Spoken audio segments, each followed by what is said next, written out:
All right, hey everybody, my name is Norris Thomas. I live in Phoenix, Arizona in the good old USA, US of A. Thank you so much for allowing me to be a part of your discussions about some of the unrest, and hopefully we can try to answer most of your questions that we can get to and kind of give you some answers. There was a pretty lengthy intro to this first few questions, so we'll just kind of scroll through and we'll answer them as I get to them, and hopefully it just brings an added level of I guess discussion, or as we describe in university, it adds another level of scholarship. And I think the other piece of it is always just help me understand. One of the first lessons you learn in college is, you want to learn to disagree or agree to disagree and so on. I don't think this discussion is about that. You're pretty much, it's just asking some simple questions about life in the United States as we know it, and kind of as you're seeing it from a worldview, which has been very interesting, from the questions that you have asked. Just so you know, I went to college with your instructor, Julie. Great girl, great personality, very knowledgeable, always thought outside of the box. And so what she's asked us to do is, right down the alley of who she is, of always wanting to expand her horizons. That's why she's no longer in the States. She's where she is now. So just a pleasure. Thank you for letting me be a part of it. So we'll jump right in. And I think here's your first question. If you think a policeman has committed a deliberate murder, what are your reasons you think this way?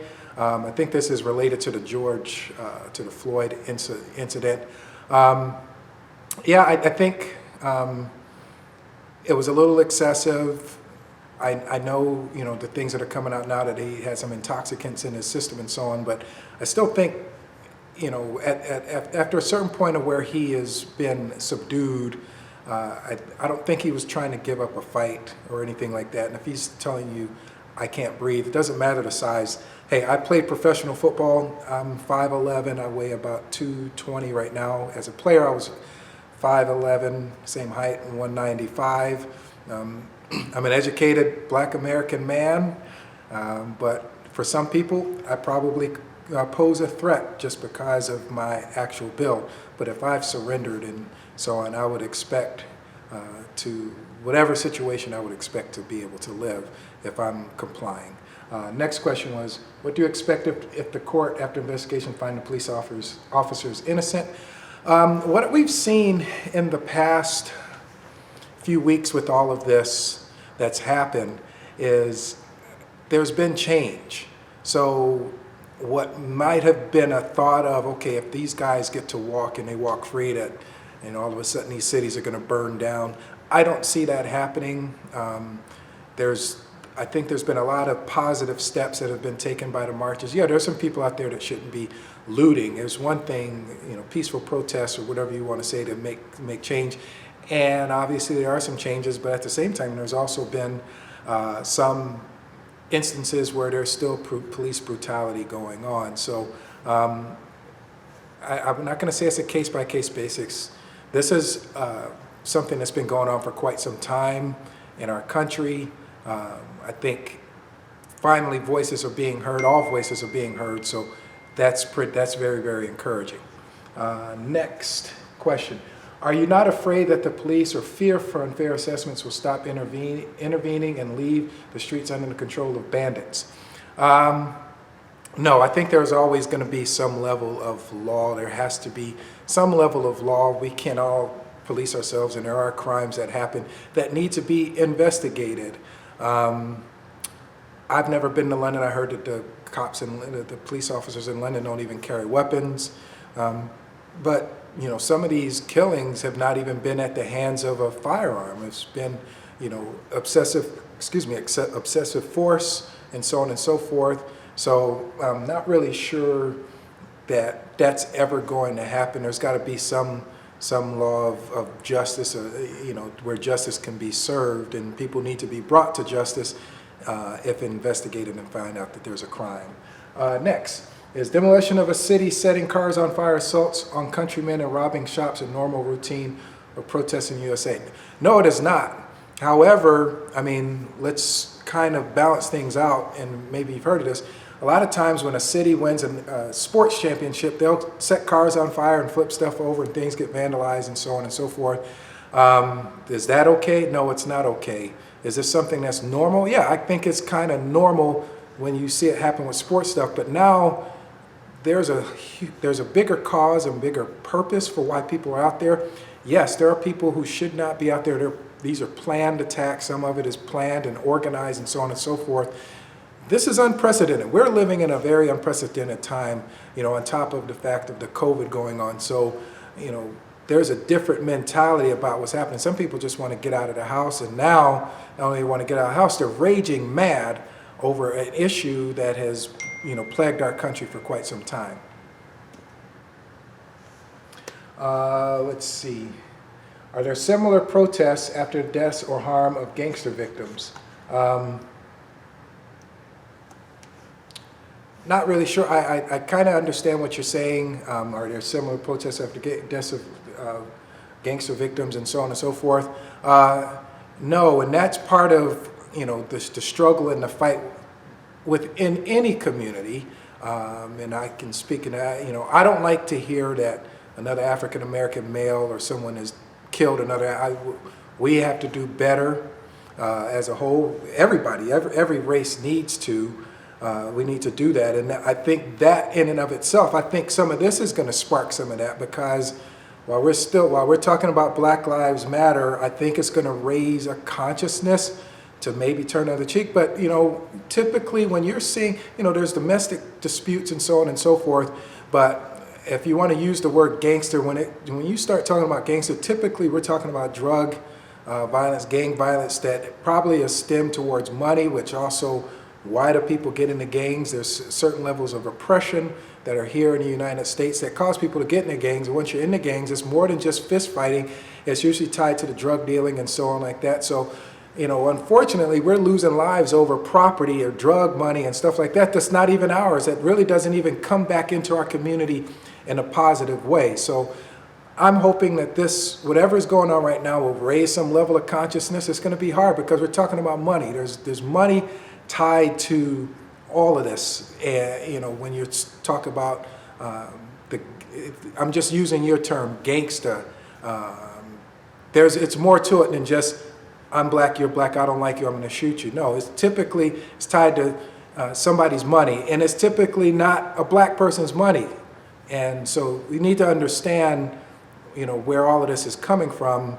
It is systemic, and you've probably heard that over and over again.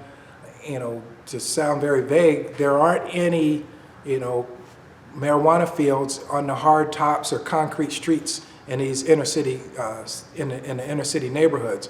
So who owns that? Where's the drugs coming from?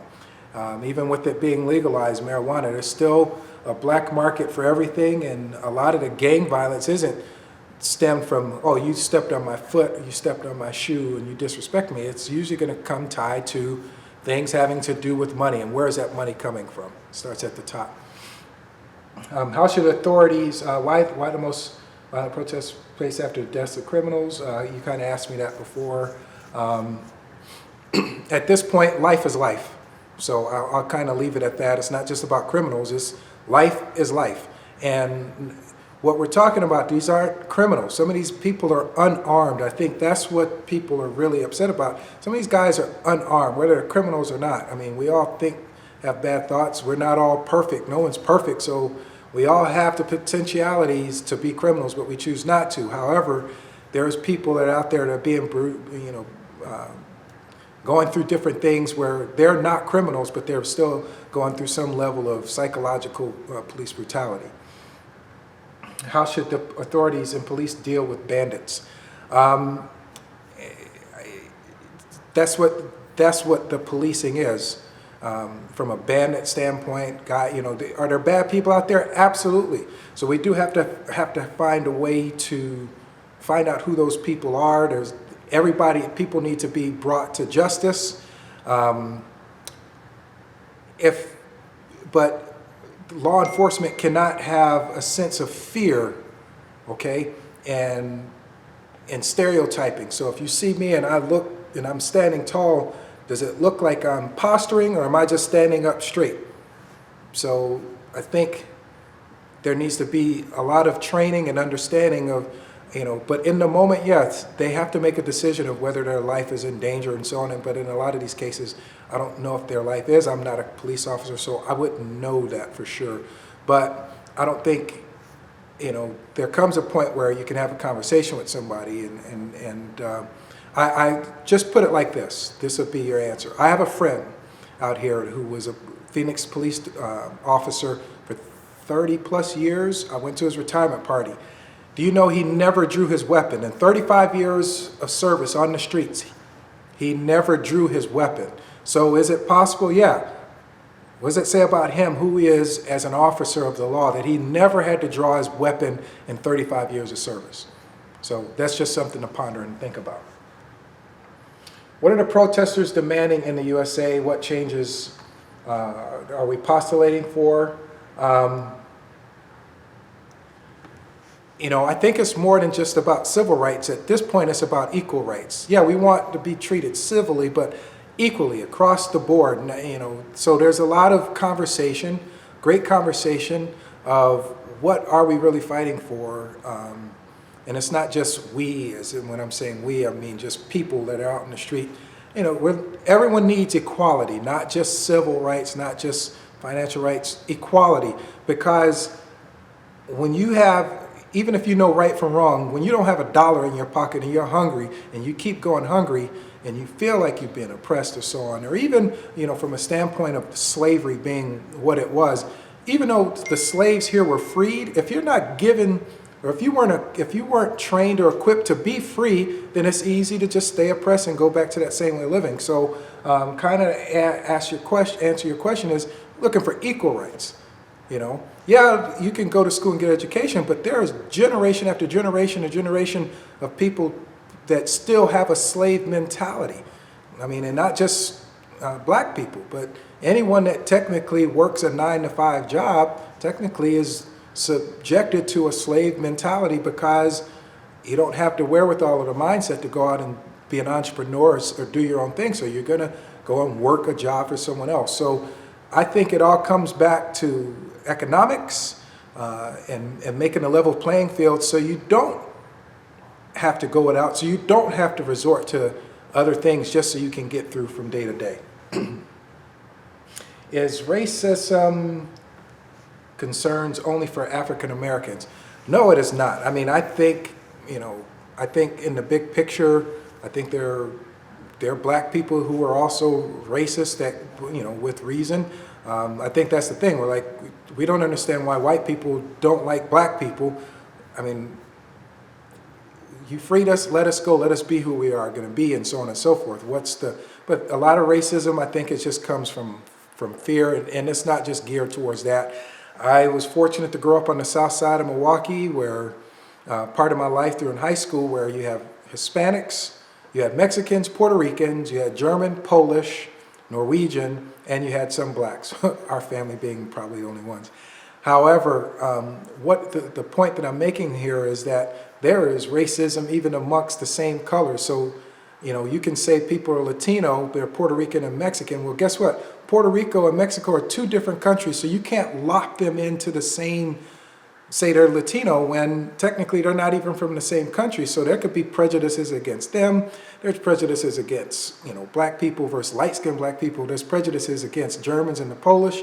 I've heard more Polak jokes and more German jokes and more whatever growing up on the south side of Milwaukee. I'm like, wait a minute, he's white just like you. It doesn't matter. People still differentiate. What does the integration of Hindus or Asians look like in comparison with African Americans in U.S. society? I kind of don't have an answer for that, sorry.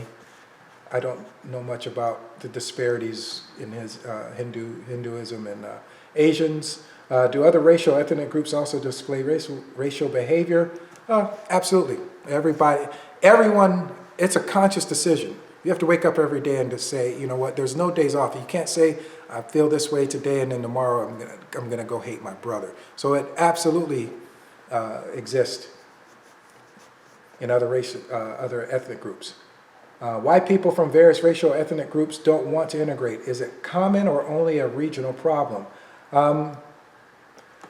I think when you talk about integration, it still comes back to equality. I think most people, hey, if I can have the same access, the same opportunity as you, let's integrate. But why, if I can't have the same access, then how fun is that?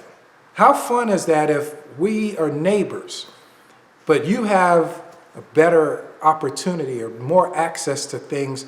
That's not integration. That's just us living next door to each other. One person's happy, another person's absolutely miserable because I can't get ahead or I can't at least level up. Okay.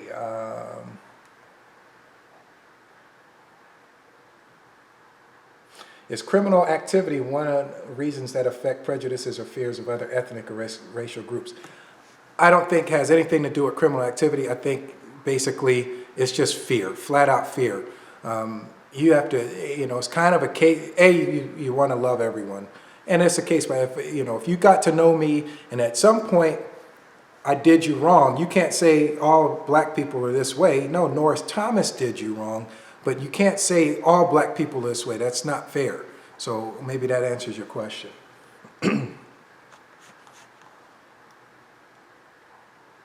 These are pretty long. I'll take this one. In a free market environment, less competitive employees should join the ranks of the unemployed. If African American workers earn less in the same positions as their white counterparts, how is it that they do not achieve a competitive advantage in the labor market? That kind of goes back to what I was just saying before. If you're going to free us from the plantation and the slavery, then make everything level. I mean, we're intelligent people, and so the thing that the misnomer out there is that the black man is not a whole man. It's in our Constitution. We're 1/3 of a person. So if that's kind of embedded, that's never changed. So you got to start with the Constitution because that's what people are told. And that's what you're led to believe. And even with an education and me having a degree, there's still that subconscious idea that no matter where I step into, I have to be as good or better than the white guy in order to get a position and to maintain it over time.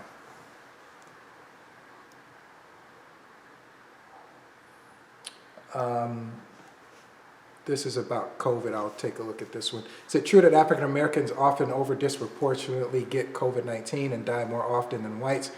What is a reason of it? Well, that question, yeah, there are more people. It seems to be that there are more African Americans contracting it.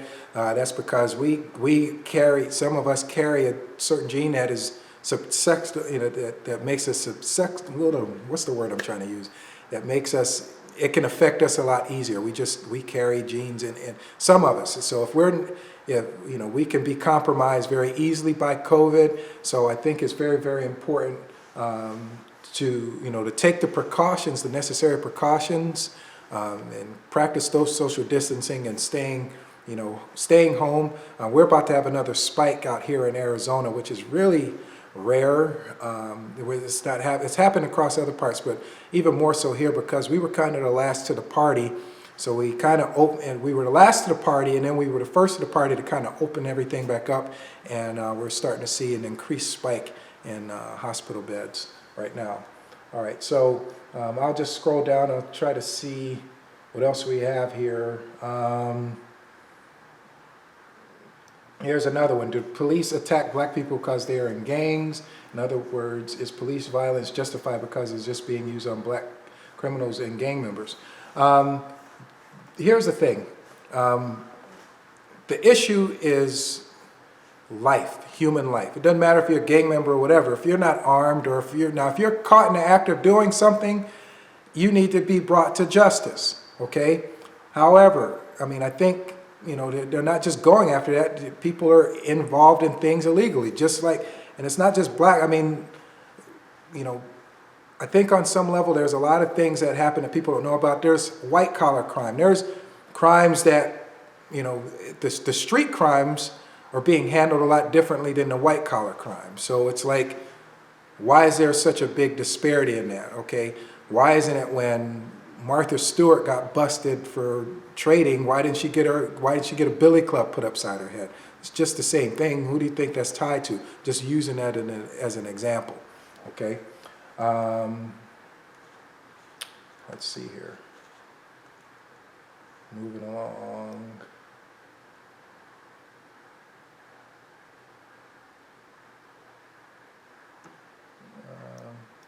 That's quite a few. I think I got a couple of more here. Let me, here's a new question.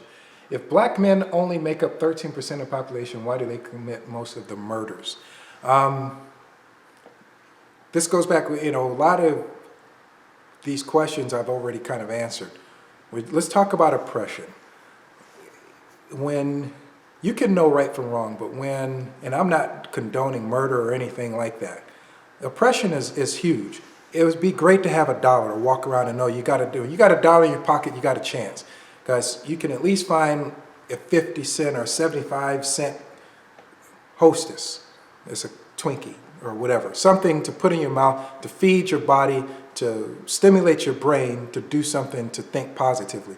But when you are deprived, it will drive you. And I don't know, ask yourself, at what point would it drive you to a place of, look, I can't take this anymore. I've got to survive.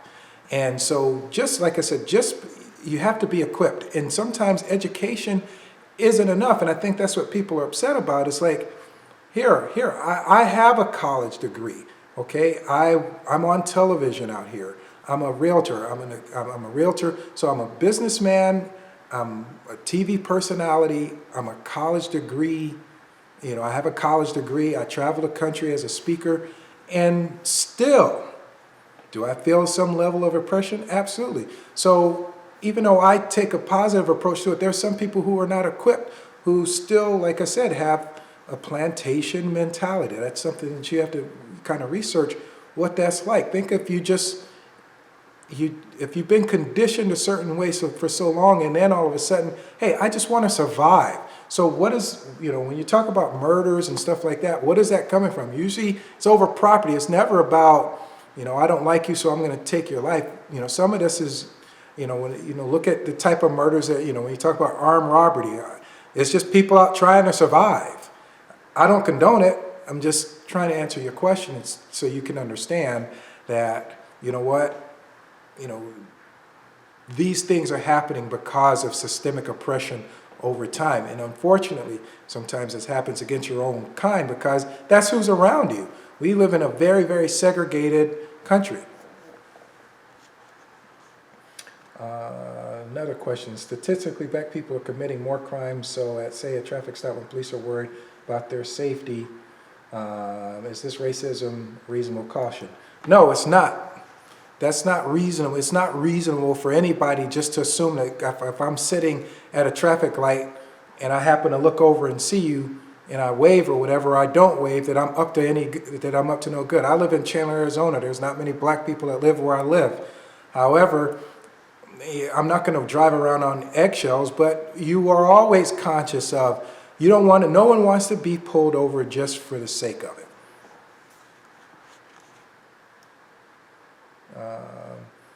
Is the media making the situation worse for good ratings and or to help some politicians? To answer your question about the media, I'm a part of the media. Fortunately, I'm a part of the sports media. Hold on one second, I need to read a text here. Okay. Fortunately, I'm a part of the sports media. So in sports media, we're dealing with more raw facts as opposed to hypothetical things. If the game is over and it's 21-22, then guess who won? You can't distort that. Anything can happen depending on how you frame things, and that's why you have TMZ and all these media outlets. They're paid, photographers to go out and capture this politician or somebody, this celebrity, with an odd look on their face, like, okay, at least we have that. In case something happens, we can use that. When really they were like, oh my God, look at how beautiful that balloon is in the sky. Well, we won't know that, okay? But the media can, but this isn't about, my biggest thing right now is when the cameras are rolling live, you cannot distort what people are seeing. George Floyd, you cannot dispute what people saw. You can call it what you want, but the cameras were rolling. You can't alter that video at all you can see is this man's knee and his neck. So it'd be great. It would be great if we could just point the finger right at the media about different things. You know, I respect the office of our president, so I don't speak about our president or anything like that. But if somebody's live on television and they say things, okay, you don't need the media. We're intelligent people. I don't need the media to help me to see what I see or hear what I hear, especially when it's live. So maybe that'll help you kind of understand my take on the media. Have you ever had a racist confrontation with police officers? No.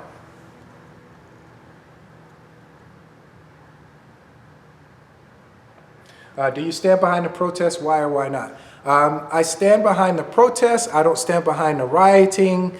I'm always for social change and whatever. I think it's kind of about time that we kind of looked into these things and brought it to forefront. I mean, it's 1963 or back when 68 when Dr. Martin Luther King was still alive. So we're now 50 plus years later, and we're still basically having the same conversation. But I think because of social media being what it is and so on and so forth, it's a lot easier for people to have access to seeing what's going on.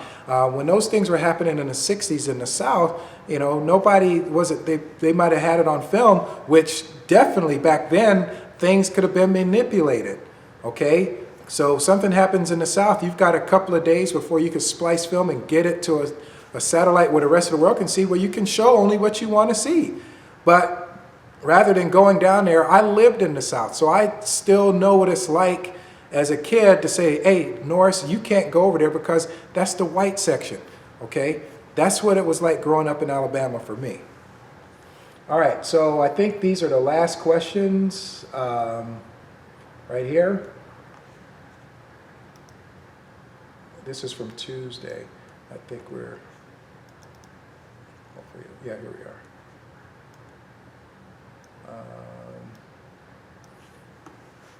How do you feel about having Trump as president? Will you vote for him in the next election? I typically, and I'm just being real with you, I don't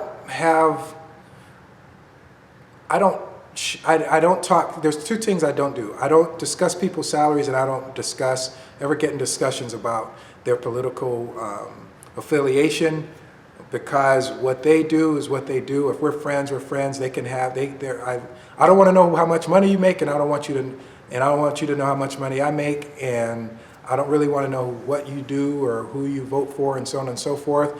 I look at it as, because I think in this climate, everybody right away is going to assume, I can't assume that my very, very dear friends who are Trump supporters don't dearly love me, okay? So I typically, I don't have those discussions, and I think that's a very healthy way to live in this country.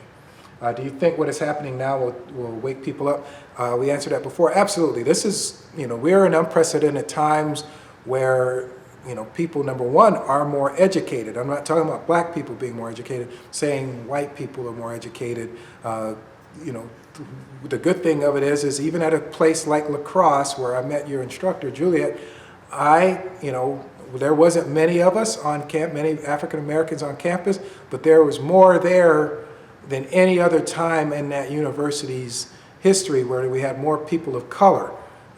So acceptance and understanding and being used to being in different environments, I think it's not waking people up. I think it's just, it's just brought people to their attention again. And, if a person isn't a racist, then this just goes right over there. But they're hearing, but it's like, this doesn't apply to me because I love everyone. It doesn't matter. I'm not talking about me. I'm saying, like, if it's a Caucasian person or whatever, different races and so on. If you love people, you love people.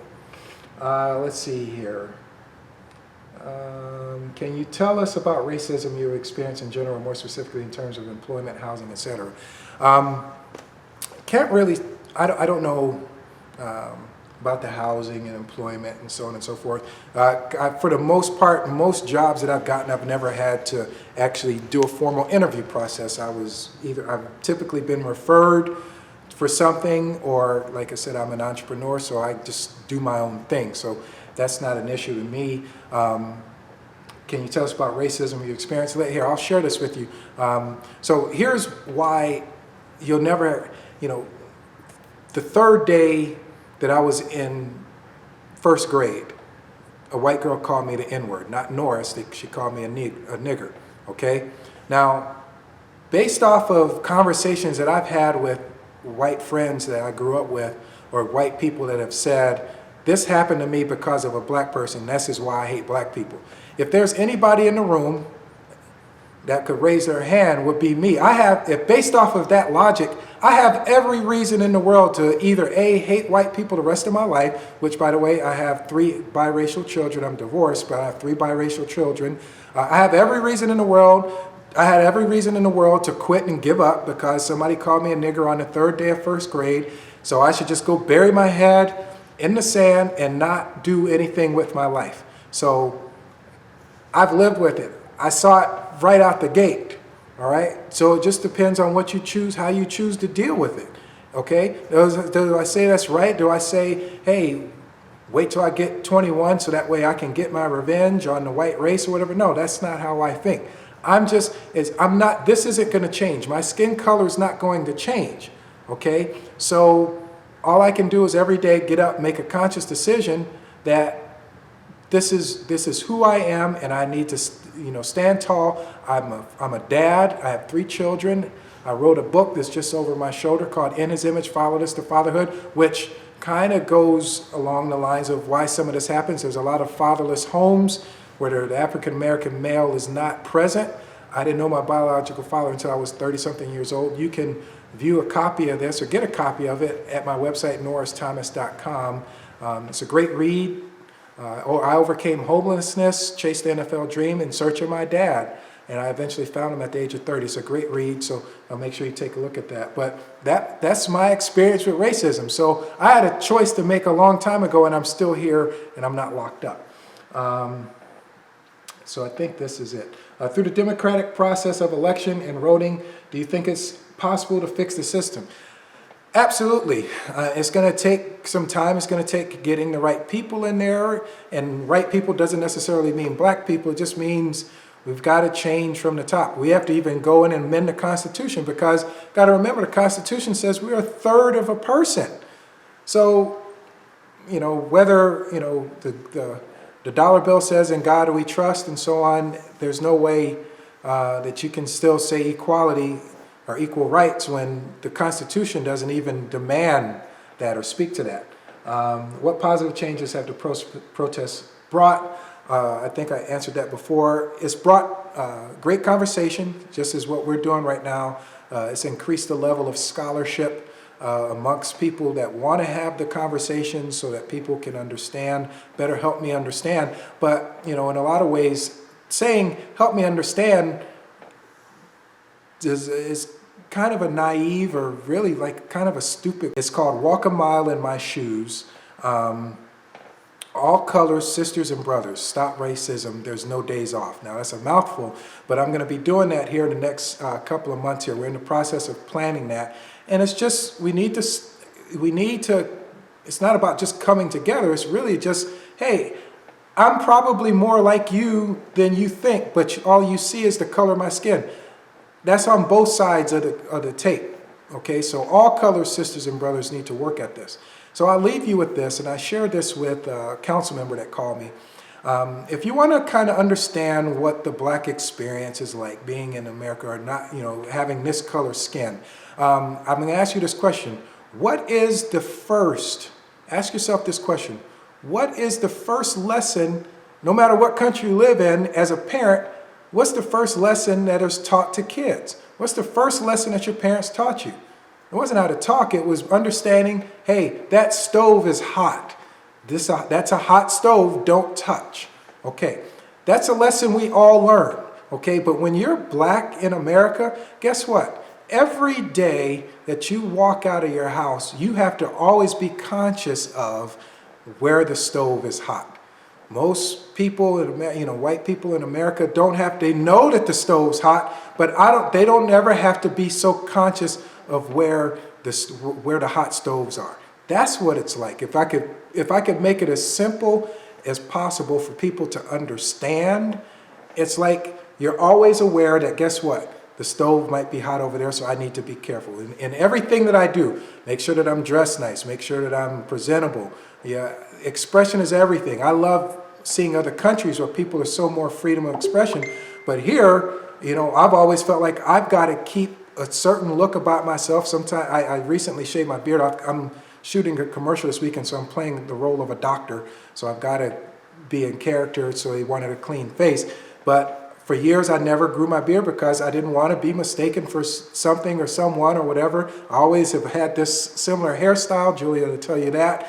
I've had the bald head, but people look at black men with bald heads as a threat.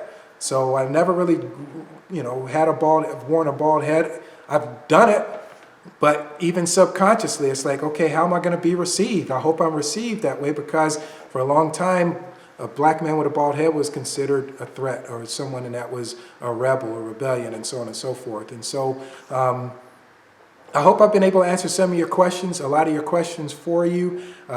Definitely a pleasure. Check out my website, norristhomas.com. You can even friend me on Facebook if you'd like to, and just make sure you tell me who you are, so that way I'm not that private of a person. So I like to have conversations and so on and so forth. So it was definitely a pleasure being a part of your project. I hope it goes great for you guys. You guys take care. God bless you.